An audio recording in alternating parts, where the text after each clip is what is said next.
LeBron James made $25,000 to win a gold medal. Messi made over $1 million. And I'm not talking about sponsorship deals after the fact. I'm talking about literally from winning the tournament. When NBA players go play in the Olympics, it costs them money. They pay for their hotels. They pay for all their shit. USA Basketball isn't covering these guys' expenses. They're making $50 million a year. FIBA means nothing when the U.S. sends their D-list NBA players there.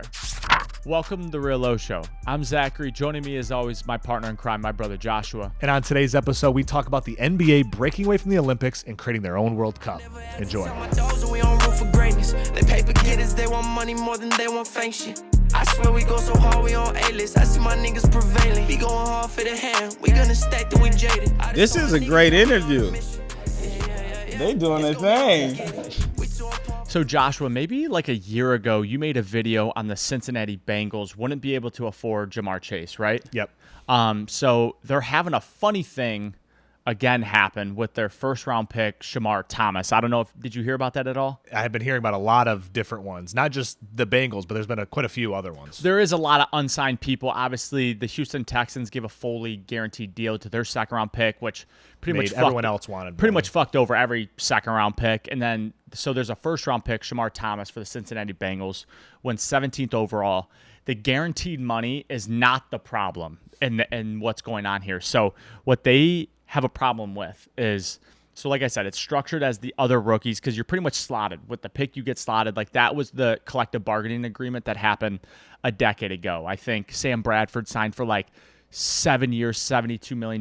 Then the next year, Cam Newton went first overall and got like $20 million over 4 years. So that pretty much got nipped in the butt. But they want to add into his contract. They want to put a clause that if he gets suspended or violates a team policy, essentially they can remove future money. Just an easy cop-out to be like, we don't want you anymore. Oh, he was late for a meeting, broke team policy, see you later. And this just goes more to the point about the Bengals just can't get out of their own way when it comes to like players, and they will never have a good defense, and they'll probably never win a Super Bowl. But this was a bold thing to say that Shamar said about the Bengals, so I'm going to read it verbatim. I'm 100% right, ... You all just want to win arguments instead of winning more games. The Cincinnati Bengals owner, he got given the team from his father. So they don't really have any money outside of the team. The only thing they have is the team. He's trying to find a way to make more money, and all these guaranteed money deals, you have to put that money up front into escrow. So they gave Joe Burrow $450 million. He had to put all that up front. Then they gave Jamar Chase $200 million. Then you got to put all that up front. So that's like over $500 million. Only the guaranteed money you have to put in escrow. Exactly, but a lot of the money is all guaranteed. Like Joe Burrow's was like 80% all guaranteed. A lot of it was guaranteed. Well, I would give Joe Burrow that. Well, 100%, but it doesn't matter. And and for that matter of fact, Jamar Chase as well. But he has to put all that money up front. And when I made that video a year ago, I was basically saying this guy doesn't have enough liquid money to just be doling out all this stuff, because he's probably only making, $20 to $50 million a year from this team. Like he's probably not like raking it in like people think it is, because there's tons of overhead, and not to mention he's putting hundreds of millions of dollars up front. He is borrowing that money. That's not even his money. So to me, all I can think of is he's looking at all these deals being like, I'm not giving this guy a guaranteed pick, or I will give you the guaranteed money if and only if you sign this deal where I can take it from you. Yeah, exactly what he's trying to do. And there's been rumors of Shamar going back to college. It's not impossible. It's actually not impossible for him to go back to college. But the thing is, the NFL and the NCAA would have to agree to let him go back to college. But regardless, guess who still owns his rights? The Cincinnati Bengals. Like, you can't get out of that once you're drafted. But for a year, no. Right? It's like if he goes back pro, they still have his rights. So that's why they're going to just figure it out. That's weird. See, I was thinking that it would be like a redraft. Like they just lose their pick. No. Because like to me, then it makes no sense for him to go back to college really, unless he's like, I just want to play games. But yeah, I don't really think that makes sense. There was I was talking to ChatGPT about this. The last rookie who completely sat out a season was like 1987. So it never happens. The most recent person that almost sat out was Michael Crabtree. Actually, he sat out all of training camp, missed all preseason. He was a first rounder. He might have been. I can't remember what he was, but missed all preseason, and then signed, and I think he missed the first couple games and then came back to play. So what's going to happen is the Bengals are going to cave. They're going to give him his guaranteed deal, but I just wanted to start that because I remember you making the video about the owner not having enough money, and then you obviously get into a lot of arguments about the team. Like, they're like best DN, like doesn't want to play for them anymore, and he's like a Pro Bowl player. So it just seems like every year the Bengals continue to get in their way and just fuck it up, and that's why they have literally a generational player in Joe Burrow and Jamar Chase, and they'll never do anything with it strictly because of management and the ownership. Well, the problem is they only heat up halfway through the year because the players are kind of like, fuck the ownership, fuck the upper management, and they all kind of team together to win. But the first 7 games of the season are just a dumpster fire because there's always this turmoil of like, no one wants to pay anybody. Everyone's cheap. And it's like, it is bad to have a bunch of these big money, 20 people come in to be the owner. I don't think that's right. But also having these legacy owners that are just got given the team. Like, I'm pretty sure the Cincinnati Bengals sold for like $30,000 when the original father bought it. And now the team's worth billions. And so I can see how they don't have that much liquid money, but still, he should not even be an owner if he can't pay the players. I would also add before we transition, because I know you got something really cool to talk about, but the Bengals heat up halfway through the year because none of them do mandatory minicamp, none of them do training camp, then they don't play in the preseason. Because they won't pay them. Yes, and or they're pissed about like whatever it is. Like, it takes time to get those reps, and from a first-round pick, going from college to pro is a big jump already, and then not to have any practice, not to do any preseason is massive, especially when it's your first-round pick. All right, Zachary, I want to transition here. The World Cup is a year away, and I stumbled across a very interesting Mark Cuban video, and if you're just listening right now, I'll add context to the video that is on screen. It says, Mark Cuban hates NBA stars playing in the Olympics. And you'll see how the World Cup and the Olympics kind of tie back in here in a second. I complained about it every single year because in my attitude, guys going to play for the Olympics, Comcast NBC is making billions, right? The IOC making billions. Even FIBA making a lot. I don't know exactly. And we're giving all these guys for free and taking all the injury risks. Now, there hasn't been dramatic injuries, but, all you need to know is that if a guy is a free agent and hurt, he ain't playing. And what I would tell David Stern and then Adam, I'm like, you know how in soccer for the Olympics it's 21 and under or 22 and under, whatever it is, and then they own the World Cup, and the World Cup's a bigger event? I'm like, give them more young kids. Right? Do the same thing as soccer. Let the 21 and under play at the Olympics and then create our own international World Cup. So instead of just the All-Star game, and they were like, well, FIBA, we've got this contract with FIBA. Well, that contract will expire. And then immediately, like, they wouldn't tell me anything. Like, okay, we signed an extension with FIBA. I'm like, I mean, we could be almost as big as the Soccer World Cup, which is one of the biggest sporting events in the world. In soccer, it's bigger than the Olympics. And so we could do the exact same thing. And I think we should. And I think the players would make a lot more money from it. You can support a lot of the global teams, right, all the different countries. But Adam wouldn't go for it. So he said a very interesting point. Soccer is bigger than the Olympics. The World Cup is way bigger than the Olympics. I think the NBA is bigger than the Olympics. The stars in the NBA are much bigger than insert some random sport in the Olympics. To be completely frank with you, the Olympics is watered down now. Like, everything is an Olympic sport. There's very uninteresting sports. And basically what Mark Cuban is saying, instead of sending your players to the Olympics, that the NBA should create their own FIFA, essentially, and make their own World Cup, because then they own the TV deals. The players get paid more. The franchises don't have so much of a risk because they're actually getting paid off of this stuff. And they own the media. The NBA sends their brightest, biggest stars to play in the Olympics with no reward other than growing the game. When it was 1992 Dream Team, it made a ton of sense to grow the sport. Because of that, now you have the Luka Doncic, you have the Giannis Antetokounmpos, you have the Nikolai Jokic, you have all these studs. You don't need the Olympics anymore. What they need to do is they need to make the NBA World Cup. I know what people are going to say. There's already a basketball World Cup. Yes, that is by FIBA. The NBA does not need FIBA because they have all the stars. FIBA has nothing that they can offer the NBA. FIBA means nothing when the U.S. sends their D-list NBA players there. Exactly my point. Like, the E players would be the best players in FIBA, and some people will be like, well, they also want to represent their country. In the World Cup, they still represent their country. It's just on a much, much, much bigger scale. And again, LeBron James made $25,000 to win a gold medal.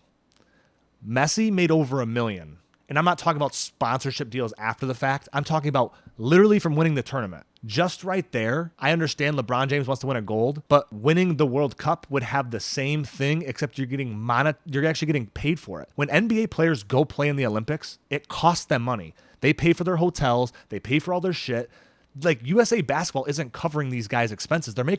Those guys are making $50 million a year. Like they are paying for all their shit. I just had a random thought when you were talking about this, and we've obviously talked about this for a couple of days, and I haven't really put two and two together. I wonder if Maverick Carter's and LeBron James's International Basketball League is somehow can kind of formulate this World Cup for basketball, because they want it to be an international league. They talked about it being men's and women's, having 6 teams. Like, I don't know how many teams actually make it to the World Cup, but you have to qualify to make the World Cup. More Not teams everybody than gets that. it. Like, There'll probably be like more than like 30 teams. yeah, but what I'm saying, you have to qualify. Like, U.S. men's soccer team didn't make the World Cup, so you have to qualify. Yeah, you they have did. to win games. Yeah, they did. They qualified. There had to be a World Cup they didn't qualify for. There had to be one. I mean, They were in the last year's. they were in last year's. They're in the you next. sure? Yes, they were in the next year's one. They were in the year before that. Yeah, the USA probably hasn't not made a World Cup for a while. They did make the 2022 Qatar World Cup, but in 2018 they didn't qualify. I knew there was one. Now I know 2018 is fucking damn near 8 years ago. It's but, almost a decade ago, yeah. Yeah, but I knew there was one recent. But I think that's where it gets interesting with the Maverick Carter and LeBron James League. Like, they could develop the infrastructure because they already have the poll and they already have the name. I don't know. I haven't put much thought to it. Just as you were talking about it, I was like, "Fuck." Does that To me, is that where like Maverick Carter's almost trying to get ahead of it? So then the NBA partners with them, and it's like they kind of win Again, that. They eat up FIBA. I don't think the NBA needs anybody. Now, the CBA is going to come to an agreement on a couple different issues in 2028, 2029. So this really could come into play in not this next Olympics, but probably like the next one or World Cup per se. But it doesn't make financial sense for them not to do this. For the players, for the league, for the franchises. For example, they're just not getting anything from the TV deals. The TV deals alone, when you look at the Olympics, the most watched thing in the Summer Olympics was gymnastics and basketball. So that tells me right there, no one is watching the badminton tournament. No one is watching the guys rowing. Like, yes, it's on TV, but people really don't give a fuck. Yes, are people a little bit more patriotic? Sure. But people will be patriotic for USA, Team Canada, Team whatever in the World Cup. And the players will be fairly compensated and actually get a piece of what they're doing instead of the Olympics that's just a legacy brand. In the wise words of Gary Vee, basketball going to do their own thing will not take any shine away from the Olympics. The Olympics will always be the Olympics. A gold medal will always be a gold medal. But the problem is when it is kind of right. It would be like the NFL being like, all right, we're going to do an Olympics. The U.S. sends all those players over, and all the NFL owners being like, we don't get anything for this. It would never happen. So I think that's where it's right with the NBA to actually do this.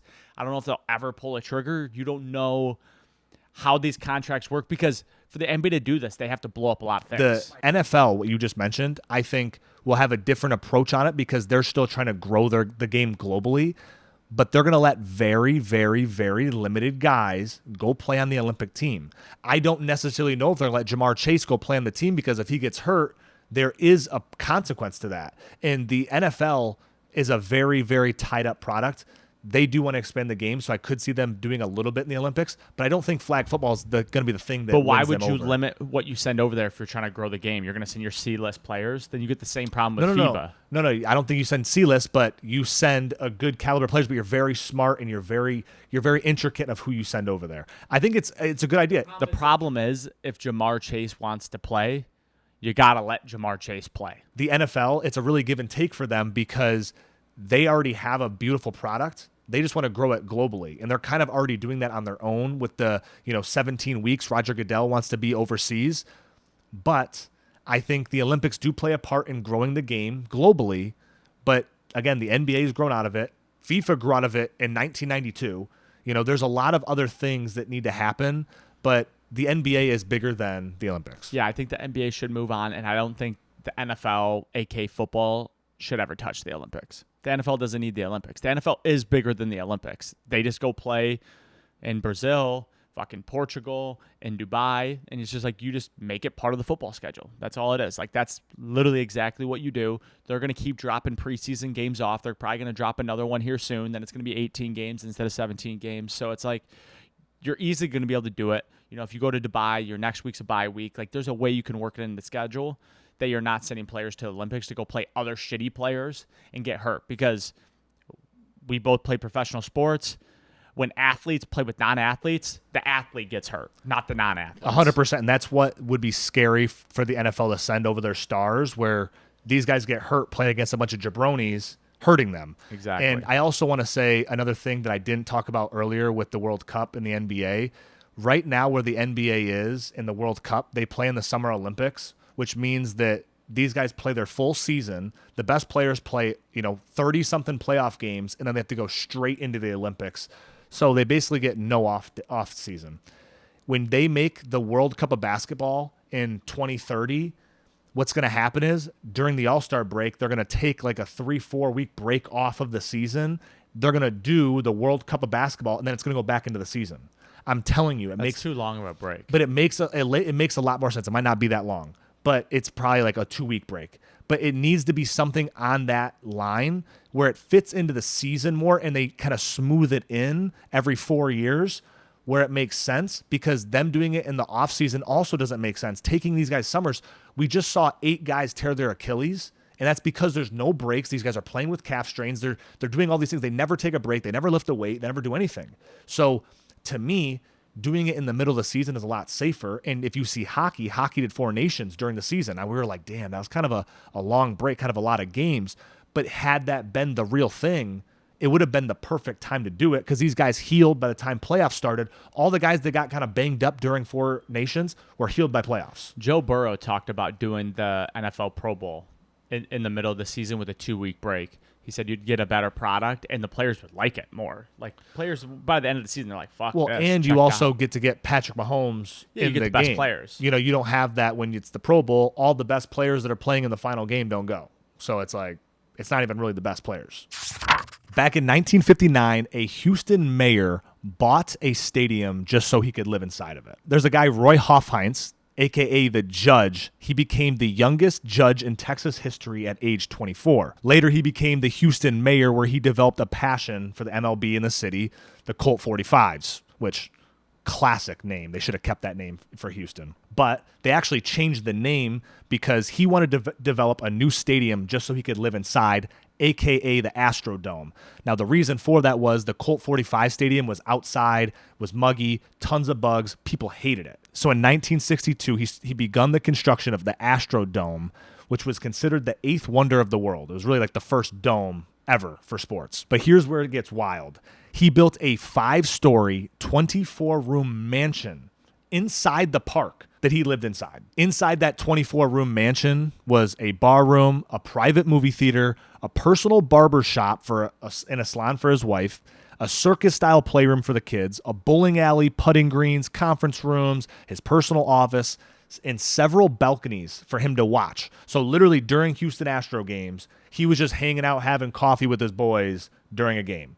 Kind of wild. And concerts, everything in between, he was there for. He spent $6 million in 1960, which is an equivalent of about a $40 million home to be built inside of this stadium. The craziest part about this whole thing is, in 1988, when they removed his home from the stadium, it added 10,000 new seats. That's fucking baffling. So, shout out to that guy. Sounds like one big tax write-off. He was definitely laundering some money. He was the Not laundering. It was probably tax code. If you built a house into the stadium, it probably can stay under the business, and then he probably paid rent to the stadium, which he owned.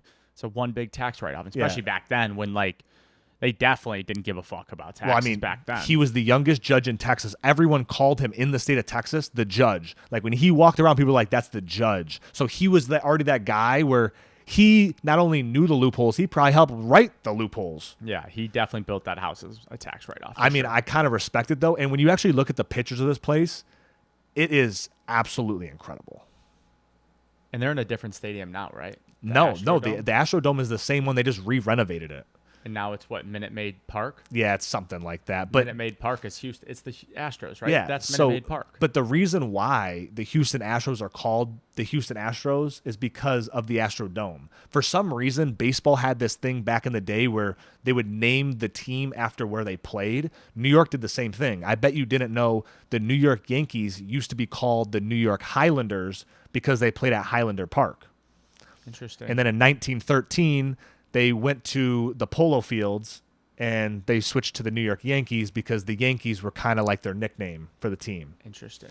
Pretty wild. Interesting. So they were the Astrodome because they probably played on AstroTurf. They did. Well. And they played at AstroTurf, which was also a new That thing. had to be the fucking worst. Do you thing know to how play many? on. It was probably fucking concrete, dude. Oh my god! Could you imagine slide and just sliding on fucking that? Ruin your whole body. Dude, that's that. actually atrocious. That's the worst. Oh my god! I want to stay on the baseball trend because, again, baseball's the only thing on, and I think it's a good topic. So in 1953, Major League Baseball had an unwritten rule where they banned alcohol branding and stadium names. There's a guy, August Busch Jr., who was the president of Anheuser-Busch. He was actually the guy that made Anheuser-Busch the #1 brewery in the whole world. He wasn't even a baseball fan, but the St. Louis Cardinals went up for sale and they were at risk of relocating. And he was like, the Cardinals are a staple to the city. I'm going to buy them just to keep them here. He buys the team and wants to name the stadium Budweiser because of his #1 beer. The MLB comes to him right away, is like, absolutely not.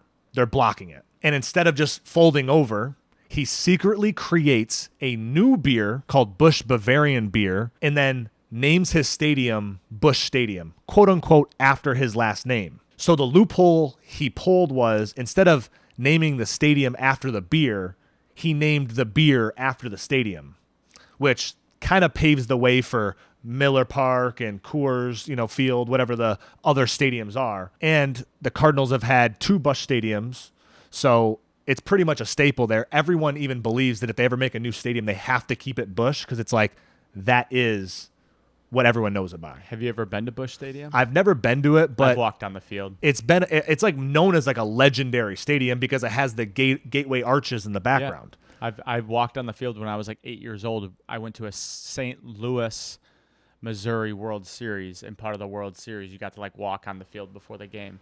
And That's I went to pretty the wild. arch all the way at the top, and I was very scared because I'm super scared of heights. But moral of the story is, if you ever see a Busch or a Busch Light in the grocery store or alcohol, like, it was only made because the MLB didn't want a stadium named after a beer. So kind of a cool thing. Also kind of a cool story that you're scared of heights. I've never been in the arch. I would actually like to do that though. It's a good video It was idea. super scary. Do they have like an elevator that like goes across or I what? can't really remember, but it was definitely an elevator. Yeah. I mean, You well, gotta I'm walk saying, 4 but I'm billion saying like, stairs. but like, does it like? I wonder where the elevator stops because it's curved, right? So it's like I wonder how the elevator actually works in a curve. You know what I'm saying? Yeah, maybe it was fake. Maybe it was just like they put fucking wires on my brain and pretended like I went up there. I don't know. What's that one show where they like your brain shuts off halfway through? The Ben Stiller show, Oh, is that the Severance. Severance? And I didn't have to look that up either. It actually didn't show up. It clicked to me. Yeah. Severance. So it's pretty much like Severance, maybe. Yeah, You're but- saying the arch is like Severance. You don't actually use the elevator. It's all just do. I mean, bro, I was 8 years old, dog. I don't remember anything that long ago. I'm zero. I'm curious. I remember being up there and I remember being super scared, but like I don't fucking remember how I got up there. I'll never forget when Zachary went to Universal Studios with my mom and Aunt Carrie, and they convinced you to go on a ride, and you were just motherfucking them the whole Yeah, time. it Like, was- I'm gonna fucking just. It was actually you want to know what's fun? You want to know what's actually really funny? You want to know what ride it is, and it's super relevant to right now. It was Doctor Doom really ride. Yeah, now it's Doomsday Avengers is coming. It was a Doctor Doom ride. Wow, I haven't thought about that moment in a long time. But anyways, Wow. it's one of those rides where like.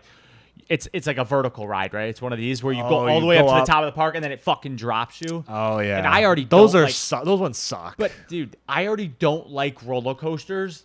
Dude, we went up so high you could see the whole fucking park, and I then love the that, bottom though. just falls out. Dude, I literally was like, I said some shit to my mom. I probably should never say. Dude, my mom tells that And story, she- and and she she's gonna was be in dying tears, bro. laughing. She'll be in tears telling this story because my mom like loves roller coasters. Like, I'll never like my mom used to ride roller coasters with me like the scariest ones. Yeah, Be like, she let's likes go front row.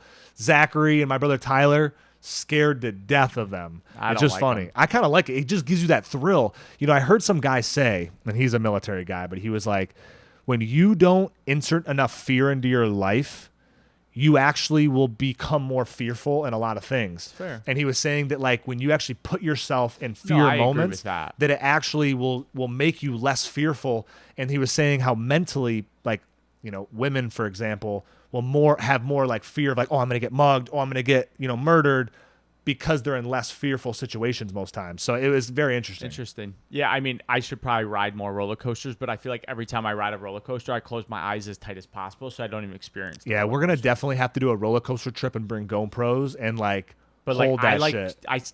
this is me. But then you're gonna get exposed online, and we're gonna have to make fun of you. But does that count riding a roller coaster if you Not close really. your eyes? Not really. You have to keep your eyes open. Why? We will It's make so you keep your scary, eyes though. open. We will make you So keep your scary. eyes open. But that's funny you thought of that moment. Yeah, it was a Dr. Doom ride though. That's so fucking funny. 2 decades later, it becomes super relevant. But if you made it this far, drop a like, leave a comment, hit subscribe. Till next Tuesday. Peace. I gotta stack out this gold. I tell you I'm on the road. About to get all this dough. Me and no fuck niggas know. I swear to God we the ghosts. This ain't the story they told. Man, if you know, then you know. I never had to tell my dogs that we on room for greatness. They paper getters, they want money more than they want fake shit. I swear we go so hard, we on A-list. I see my niggas prevailing. We going hard for the hand. We gonna stack till we jaded. I just told my niggas that we on a mission. Yeah. It's gonna be hard to get it. We too important.